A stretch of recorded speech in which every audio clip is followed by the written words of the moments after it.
आया था राजयोग और राजाओं का राजा बनाया था। क्या पढ़ाया था? ऐसा योग जिसमें राज भरा हुआ है। गीता में लिखा है ना, गुह्यात गुह्यतरम ज्ञानम, गुह्यते गुह्य ज्ञान सुनाता हूँ। ज्ञान माने जानकारी। उसमें भी मुख्य किसकी जानकारी है? राजाई की जानकारी। राजाई की भी जानकारी बाद में होगी,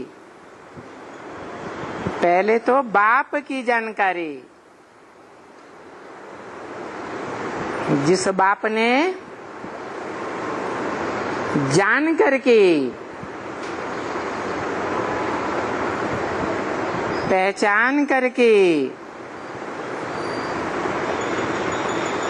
राजाई ली हो,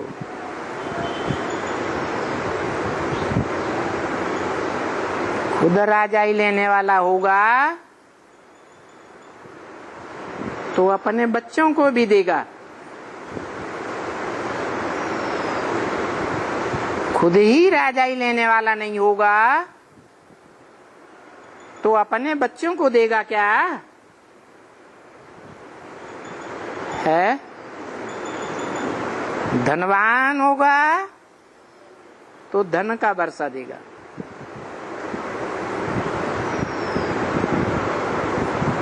जमींदार होगा तो जमीन का वर्षा देगा।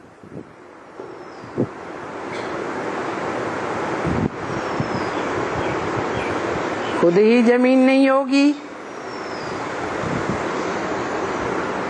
खुद ही धनवान नहीं होगा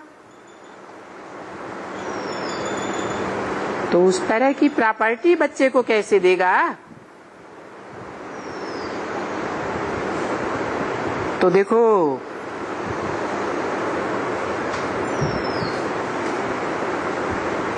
जो पीछे बैठे हुए हैं,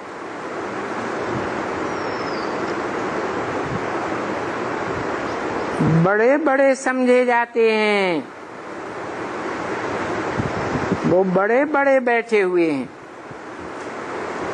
इस स्कूल में और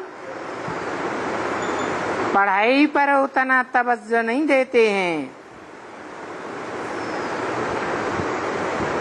तो राज की बात रह जाती है। क्योंकि छोटे बच्चों को तो पहले बेसिक नॉलेज ही, प्राइमरी नॉलेज ही दी जाती है।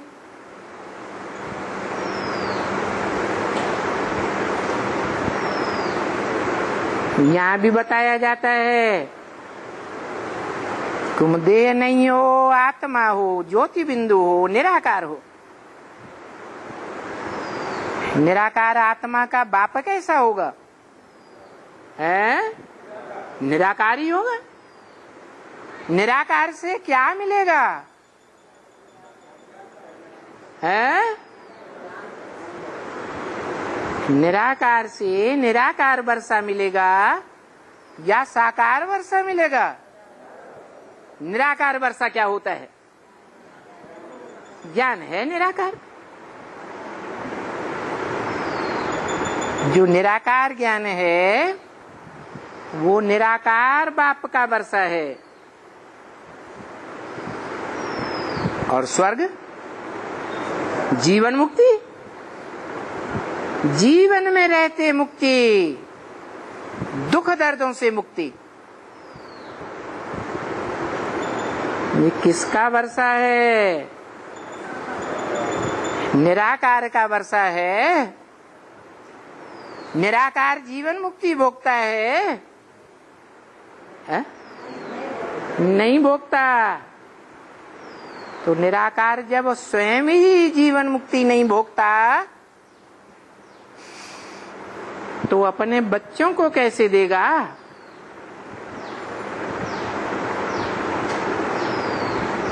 तो राज की बात बताते हैं। क्या कि निराकार को तो निराकार आत्माओं से सिर्फ राजयोग के ज्ञान का वर्षा मिलता है। क्या मिलता है? सृष्टि के आदि मध्य अंत का वर्षा मिलता है, सत्य का वर्षा मिलता है। सत्य कौन है?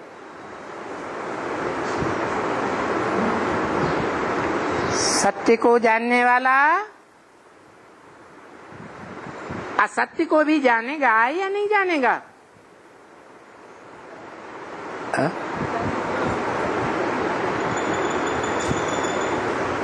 नहीं जानेगा। कहते हैं सत्यम शिवम सुंदरम। क्या कहते हैं? सत्य ही शिव अर्थात कल्याणकारी है, असत्य कल्याणकारी नहीं है। असत्य का अंश मात्र भी होगा तो भी अकल्याण ही करेगा। जैसे दूध के बढ़े हुए घड़े में एक बूंद सर्प का विष डाल दिया जाए तो क्या हो जाएगा? है सारा ही विष हो जाएगा। तो सत्य की जानकारी चाहिए तो 100% चाहिए या परसेंटेज में चाहिए? 100% सत्य की जानकारी चाहिए। तो बताओ, इस दुनिया में जो दुनिया सतयुग, त्रेता, द्वापर, कलयुग 4 सिंह से पास होती है, उस दुनिया में वो सत्य कौन है? कोई सत्य होगा या नहीं होगा? और सत्य होगा तो शिव समान कल्याणकारी भी होगा या नहीं होगा? इसलिए कहते हैं सत्य ही शिव है, शिव ही सुंदर है।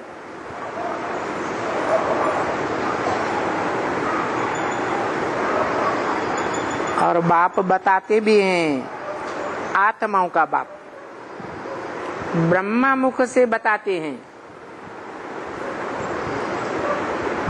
ऐसा सुंदर और ऐसा श्याम इस सृष्टि में कोई भी नहीं हो सकता।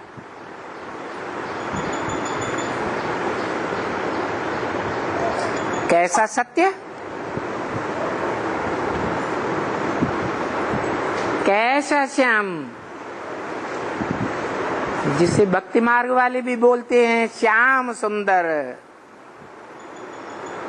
क्या बोलते हैं? श्याम सुंदर। श्याम माने काला, सुंदर माने गोरा।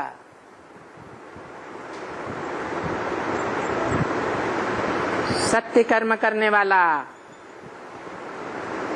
और उसके अपोजिशन में काले कर्म करने वाला,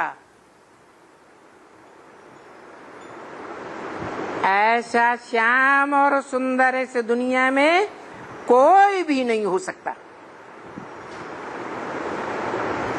क्योंकि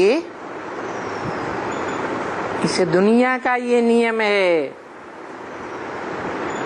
कि जो आत्मा जितना ही ऊंचे बनती है उतना ही तमो प्रधान युग में नीच भी बनती है। सत्य युग में ऊंचते ऊंच और काले कलयुग में नीचते नीच बनती है।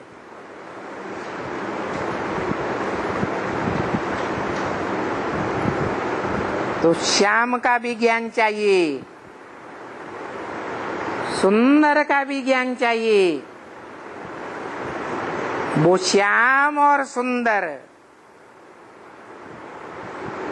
एक ही व्यक्तित्व का नाम है।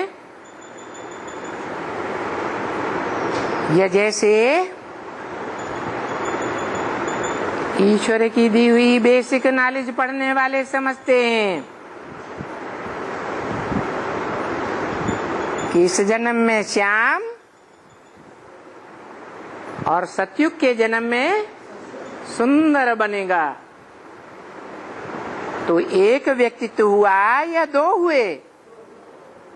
दो जन्म हुए तो दो व्यक्तित्व हुए। ऐसे नहीं है। इस दुनिया में जो जितना सच्चा बनता है संग के रंग में आकर के उतना ही झूठा भी बन जाता है, असत्य भी बन जाता है।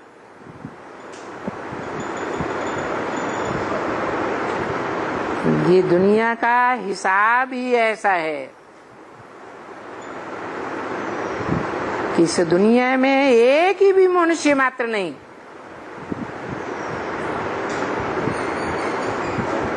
जो कलयुग के अंत में आकर के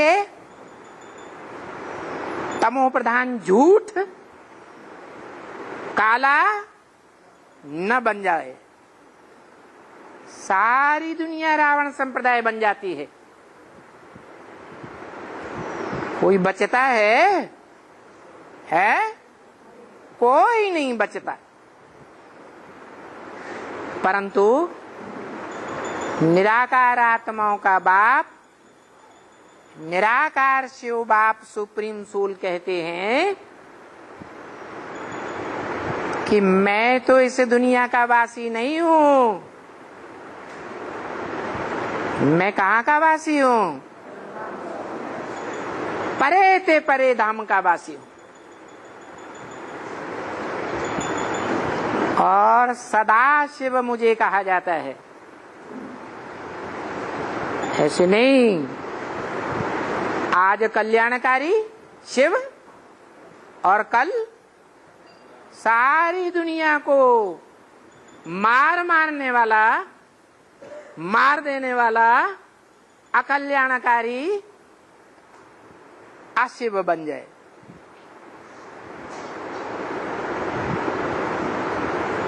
मैं तो तुरीय आत्मा हूं, किसी के संग के रंग में प्रभाव में प्रभावित होने वाला नहीं हूं। बाकी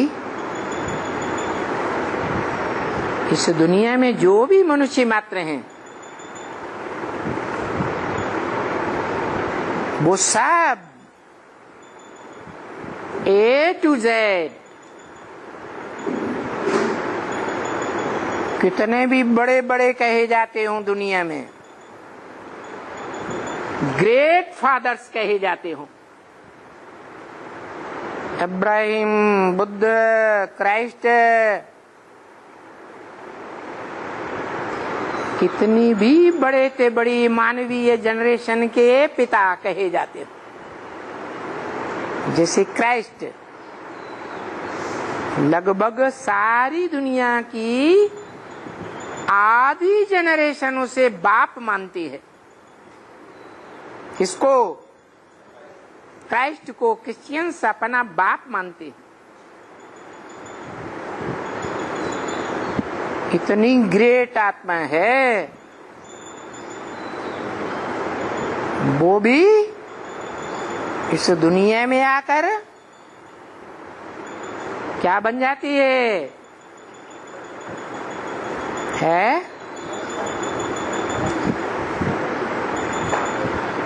संग के रंग में आती है या नहीं आती है? आती है। बाप सुप्रीम सोल ब्रह्मा के मुख से बताते हैं कि क्राइस्ट इस समय बैगर के रूप में है इस दुनिया में।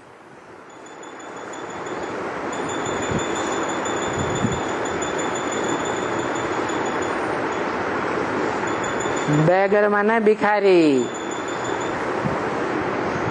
जिसके पास न तन की ताकत, न मन की ताकत, न धन की ताकत, घर बार भी नहीं।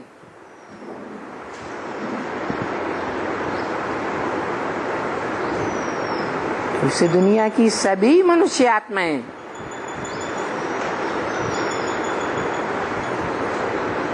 कितनी भी महान ते महान हो, सब नीचे गिर जाती हैं संग के रंग में।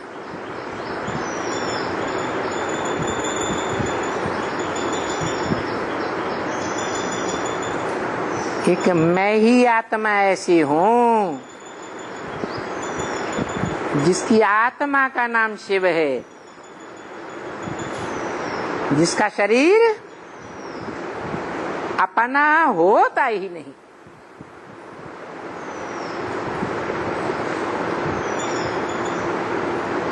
कभी संग के रंग में नहीं आती। सब पतित दुनिया में आता हूँ, पतितम कामी कांटे में आता हूँ, तो भी मुझे क्षण मात्र भी संग का रंग नहीं लगता। इसलिए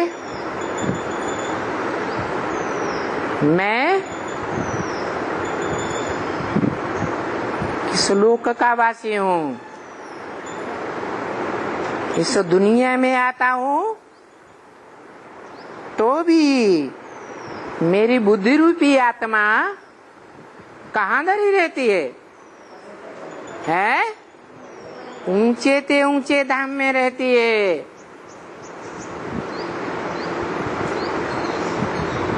इस नीची दुनिया में नहीं अटकती। मेरा इस दुनिया में कोई अटैचमेंट नहीं होता। किसका? शिव बाप का, जो आत्माओं का बाप है। बाकी जो भी आत्माएं हैं इस मनुष्य सृष्टि में, जो भी मनुष्य मात्र हैं, सब संग के रंग में आकर के, अटैचमेंट में आकर के नीचे गिरते हैं।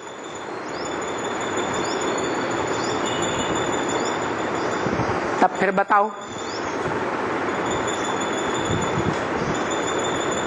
जीवन मुक्ति का वर्षा देने वाला बाप कौन होगा? जो जीवन में भी रहे और दुख दर्दों से मुक्त भी रहे।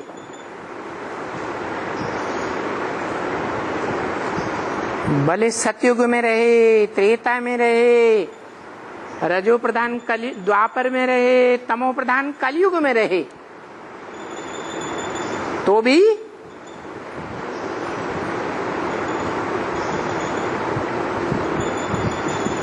संग के रंग में तो आवे। किसके संग के रंग में? पतितों के संग के रंग में आवे, राक्षसी आत्माओं के संग के रंग में आवे। भले पतितम कामी कांटा बने,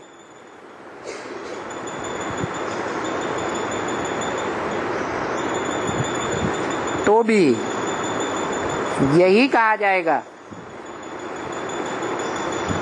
कि उसको भी संग का रंग तो लगता है ना, कि नहीं लगता है? लगता है। भले नास्तिकों के संग में भी आवे, जो न भगवान को मानते हैं, न स्वर्ग को मानते हैं, न नरक को मानते हैं,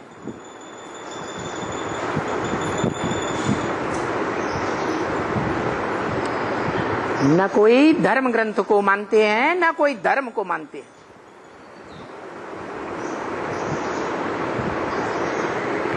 अपने ही अहंकार में रहते हैं। चर्म सीमा का देह अहंकार, जो समझते हैं हम देह हैं,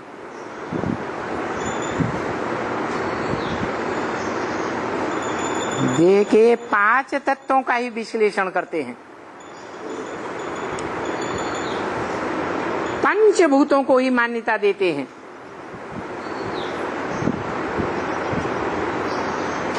आत्मा कोई चीज नहीं अलग से, आत्मा को मानते ही नहीं। फिर आत्माओं में जो परम पाठधारी परमात्मा है, उसको तो मानने का सवाल ही नहीं। ऐसे अहंकारियों का भी बाप है एक आत्मा। इस सारी मनुष्य सृष्टि का बाप, जो ब्रह्मा के मुख से शिव बाप ने बोला, भारत इस समय पूरा नास्तिक है। क्या बोला है? पूरा नास्तिक है, अंश मात्र भी आस्तिक नहीं।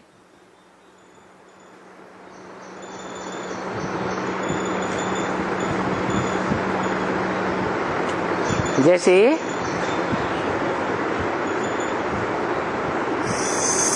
सारा शरीर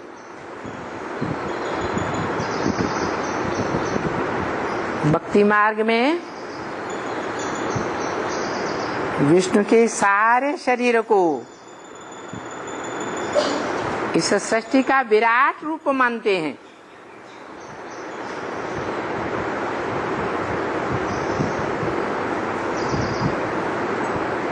सर है सतयुग,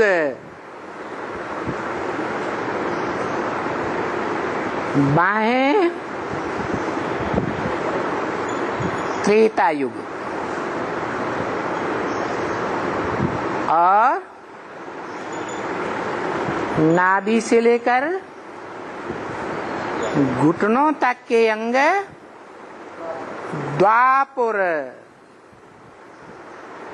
2 पुर हो जाते हैं। क्या हो जाते? 2 पुर हो जाते। एक इधर जाता, एक इधर जाता, एक राइटियस और एक लेफ्टिस्ट हो जाता। द्वैतवादी द्वापुर कहा जाता है। और घुटने के बाद पांव तक कलह क्लेश वाला कलयुग शूद्र कहा जाता है। क्षुद्र शब्द से बना शूद्र। क्षुद्र अर्थात नीच पार्ट बजाने वाला। और पांव का अंतिम भाग एड़ी, जिस एड़ी में सारे शरीर का भार जाकर इकट्ठा होता है।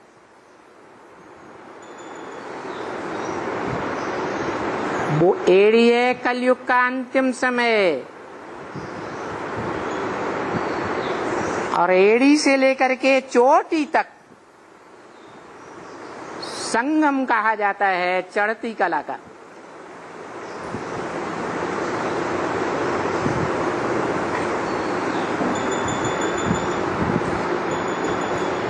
चोटी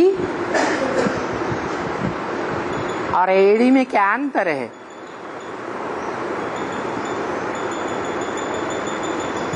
एड़ी में लिक्विड खून रहता है या नहीं रहता है? रहता है। और चोटी में है? चोटी में खून होता है? चोटी में कोई खून नहीं रहता। तो सुप्रीम सोल बाप कहते हैं, जब सारी सृष्टि, उसमें भी खास करके तुम बच्चे जो मेरे सन्मुख बैठने वाले रुद्रमाला के मणके कहे जाते हैं,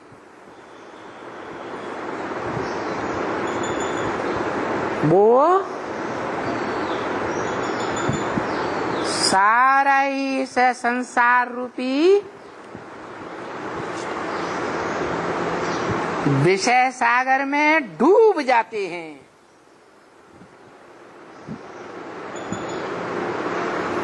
मात्र चोटी बचती है। क्या बचती है? चोटी बचती है, जिसे ब्राह्मण चोटी कहा जाता है। क्या कहा जाता है? ब्राह्मण चोटी कहा जाता है। जिस चोटी में संकल्पों का बूंद मात्र भी खून नहीं रहता। क्या संकल्प होते हैं ना,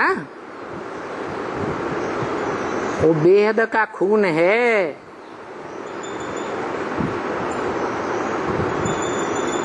जैसे संकल्प होते हैं अच्छे और बुरे, ऐसे ही खून भी होता है अच्छा और बुरा। शरीर में आधी नसें नाड़ियां अच्छा खून बहाने वाली हैं और आधी गंदा खून बहाने वाली हैं। लेफ्टिस्ट नाड़ियां हैं, राइटियस नाड़ियां भी हैं। जिन नाड़ियों में ये बेहद का संकल्पों का खून बहता है,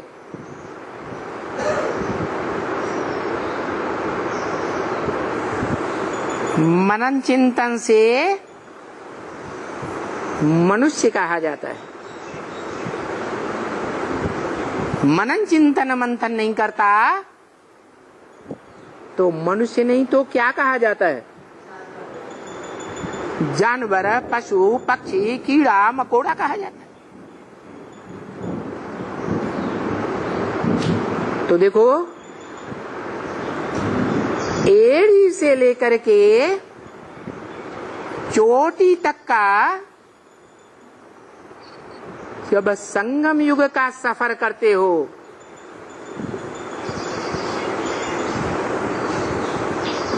तो तुम बच्चे कहां तक डूब जाते हो? विकारों के पंख में हैं? पूरा ही डूब जाते हो। चोटी बचती है, जिसे ब्राह्मण चोटी कहा जाता है। पहला ब्राह्मण सो पहला देवता, पहला देवता सो पहला क्षत्रिय, पहला वैश्य, पहला शूद्र कहा जाता है। अव्वल नंबर का शूद्र, शूद्र नीच से नीच।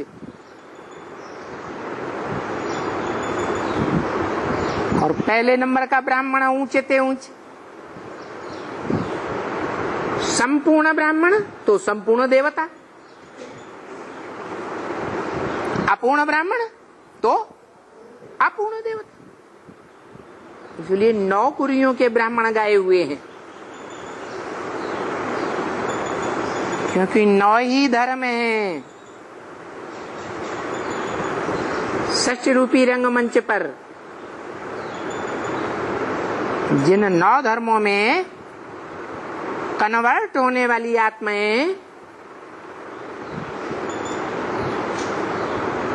उन कन्वर्ट होने वाली आत्माओं के बीज रूप बाप वो भी 9 प्रकार के बीज हैं।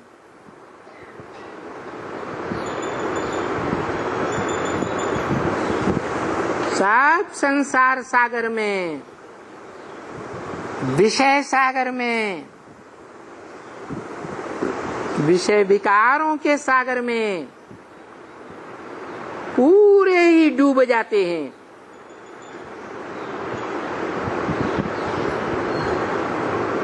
तो उन डूबने वालों में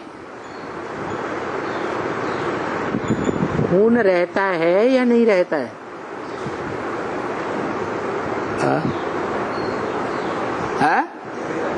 खून तो रहता है।